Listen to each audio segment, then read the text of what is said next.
They say some houses remember. Walls keep secrets. Floors hold echoes. And certain objects never forget. After 17 years of entering abandoned places, nothing rattled me anymore. Until the house on County Road. Inside waited a relic, too still to be harmless, too familiar to be ordinary, like a genie waiting to be set free from its bottle.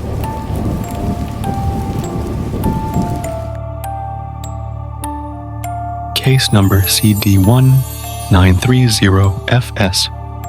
Welcome to Claude and the Key to Whitlock Family Secrets. Subject: the Whitlock Residence. Location: County Road, Undisclosed Township. Initial report submitted by an independent property renovator. Name withheld by request, following 8 consecutive nights of unexplained activity. Story will be narrated from first-hand accounts.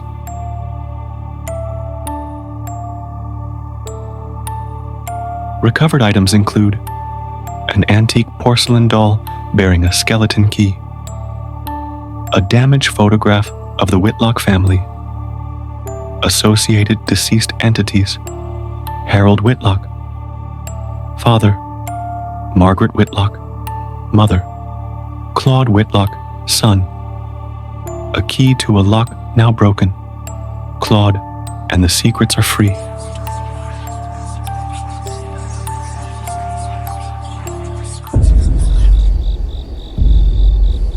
I've flipped homes for almost 17 years, burned out duplexes, hoarder houses, abandoned cabins with raccoons living where the tenants used to sleep. After a while, nothing rattles you. You go numb to rot, to mold, to the strange leftovers people leave behind.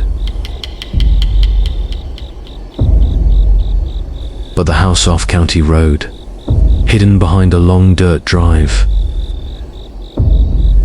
that house got inside me.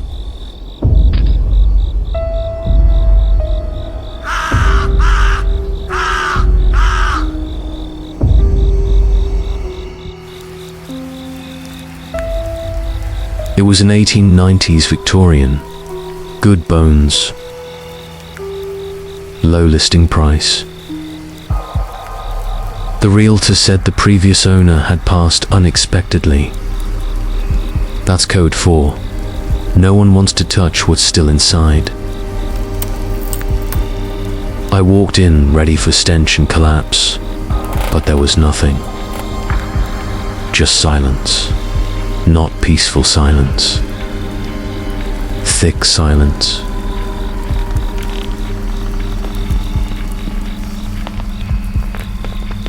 The kind that feels like something has stopped whispering the second you step into the room. The kind that makes you think you weren't expected yet. During my walkthrough, I found a narrow upstairs hall and, at the end, a locked bedroom door. The lock was antique brass, ornate with swirling vines. Completely out of place. Who puts jewelry-grade hardware on a bedroom? I thought the latch would crumble. It didn't. It fought me. When it finally snapped, the door drifted open on its own.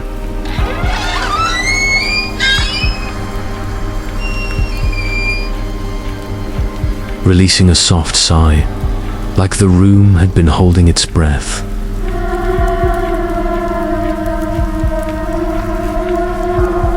Inside, a faded rug, an empty dresser with a broken frame,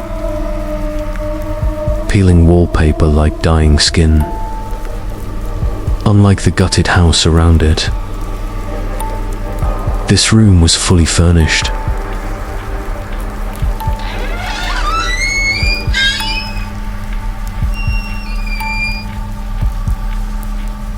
Books, dusty records, heavy furniture, and sitting in an old armchair, the doll,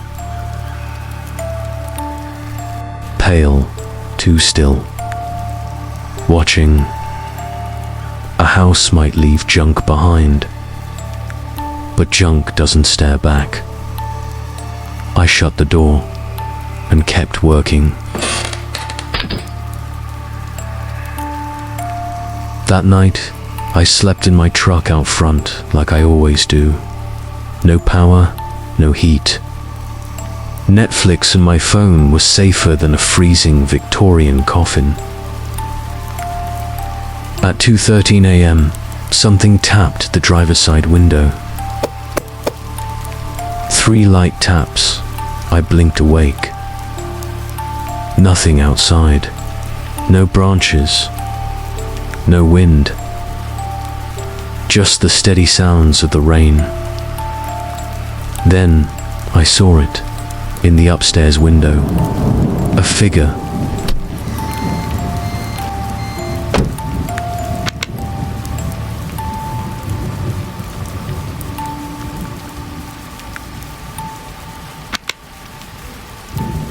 Only a silhouette.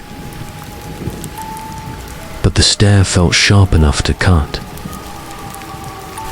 The shape slowly backed away into darkness. I assumed a squatter. I headed inside with my trusty flashlight.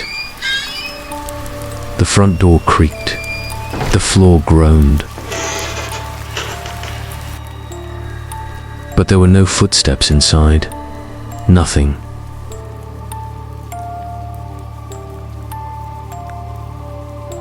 That thick silence. I shouted, "This is private property.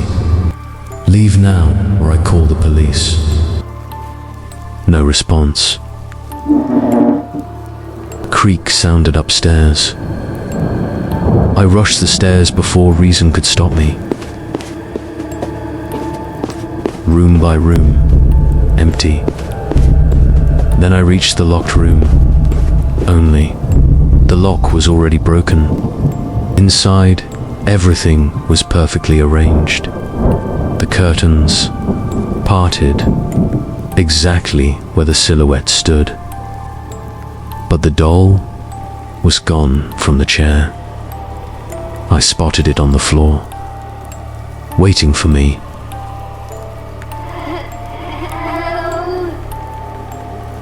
A skeleton key hung around its neck, the same shape as the lock I'd broken. I reached for the doll, and the room whispered. Not a voice, just breath. Against the inside of my ear, I dropped the doll, muttered that the house belonged to me now.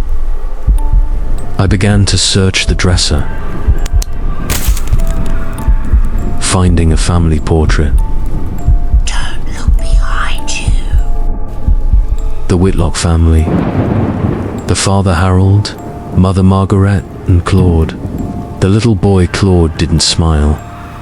Neither did his father. The longer I stared, the more it felt like the photo was staring back. Beware. The next morning, I cornered my realtor friend, Troy. Beware. He didn't even joke when he saw my face. I asked for the truth about the Whitlocks. He sighed.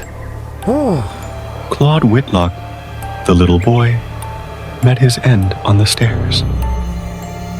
He said, They think he fell, or possibly pushed, depending on who you believe or talk to. I thought of the narrow steps, the upstairs window. And what happened to the father?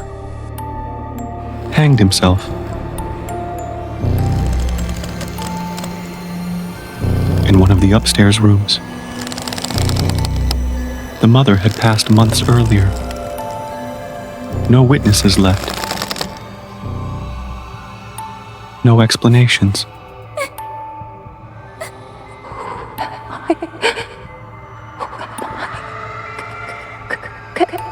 Can you tell me who am I?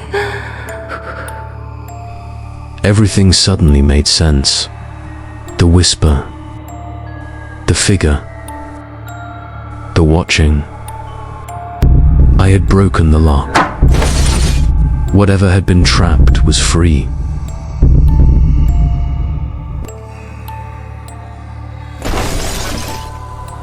I stayed at the job, worked myself to exhaustion, ripped walls, pulled trim, destroyed everything. Everything that dared whisper at me. But the figure never stopped appearing. In hallways, windows, corners. Always still, always closer. By the fourth night, I couldn't sleep. Each time I closed my eyes, something yanked me awake.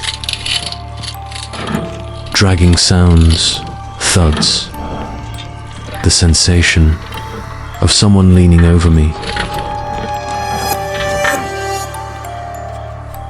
Desperate, I called Darrow, the seeker,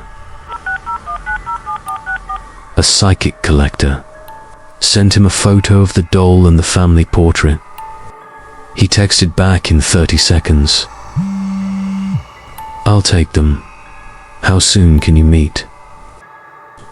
I drove an hour. He opened the door before I knocked. One look at the items made his face drain of color. "You shouldn't have opened that room," he murmured.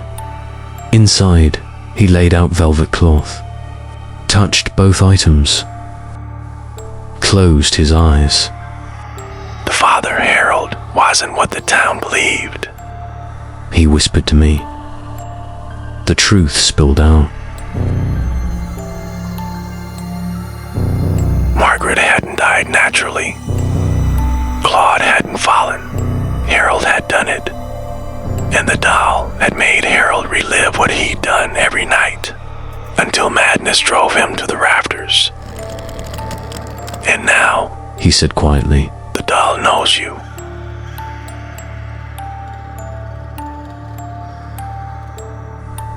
He promised once it was bound to him.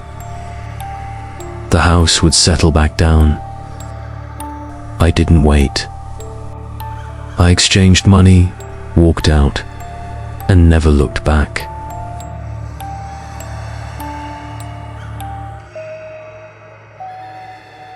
A tiny key on broken thread. A child's room where prayers were said. A watcher framed in shuttered glass. A staircase where small shadows pass. They tried to lock their secrets tight, bury truth beneath the night. But no latch holds what sorrow feeds. No door contains the dead's last needs.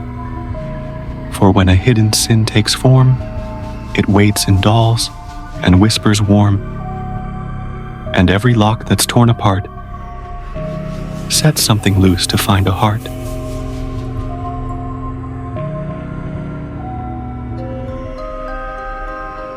If this true case sent a chill down your spine, please take a moment to like, share this story with fellow seekers of the strange, and subscribe for more true haunted cases from the darkness.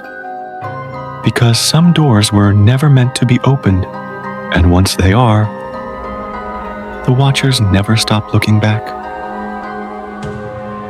Thank you for joining me here tonight.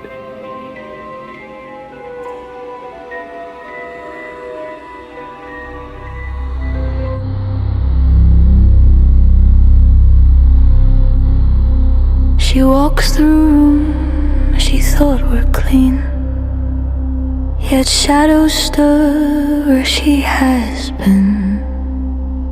The silence hums with whispers low. ghost of grief she cannot throw. The walls remember what she hides, each scar a door that never dies.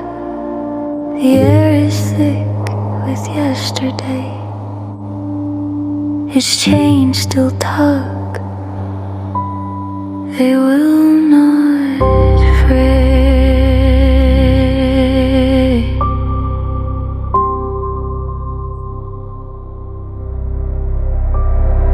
Her heartbeat stumbles, skips and bends, as if the past has claws again. She shuts her eyes, but still it stares. The memory lingers, sharp as prayers. She thought she buried it in stone, but pain was patient, seeds were sown. Now in the dark it claws, it cries, a phantom truth she can't disguise.